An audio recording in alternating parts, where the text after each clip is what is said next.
Seseorang mengalami cemas berlebihan itu tidak selalu disebabkan oleh trauma masa kecil, entah itu kekerasan yang dialami ketika kecil maupun tindakan pelecehan, pengabean. Namun bisa juga ya akar masalahnya ketika dia sudah dewasa. Sebagai contoh nih, seorang wanita yang berusia 61 tahun mengalami kecemasan sejak usia 59 tahun. Dan ketika itulah pertama kali beliau mendapatkan serangan stroke. Nah, setelah beliau mendapatkan serangan stroke, maka seringkali rasa cemas berlebihan ini muncul. Rasa takut akan dirinya, seperti apa aktivitasnya, kehidupan rumah tangganya. Dan yang membuat wanita ini semakin merasa cemas berlebihan. Ternyata dia belum menerima sakitnya. Dia belum acceptance atas sakitnya. Kenapa harus saya? Saya sudah menjaga pola makan saya. Saya sudah menjaga pola tidur. Saya sudah menjaga ibadah saya. Selain dia belum menerima sakitnya, ya, kenapa harus saya? Kenapa harus saya? Dia pun seringkali mengcompare, membandingkan dirinya dengan orang lain, dengan dalam hal ini dengan kakaknya.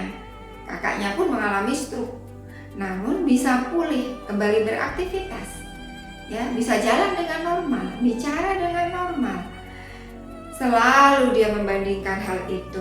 Kenapa saya tidak segera pulih? Saya belum juga bisa jalan dengan lancar. Saya belum bisa juga bicara dengan lancar. Saya sudah lakukan apa yang kamu lakukan. Kenapa saya belum bisa pulih? Kapan saya pulih? Dan kemudian dari rasa cemas berkembang menjadi rasa takut mati. Ya. Bagaimana kalau hari ini adalah hari terakhir saya hidup? Tuh, ya. Jadi apa yang dilakukan di sesi hipnoterapi? Mengajak klien untuk bisa menerima kondisinya. Sekeras apapun dia tolak apa yang terjadi dalam hidupnya, ya tentu tidak bisa. Setelah dia bisa menerima, maka dia fokus pada dirinya sendiri, apa yang bisa dia kendalikan, ikhtiar-ikhtiar apa saja yang mau dia lakukan, ya.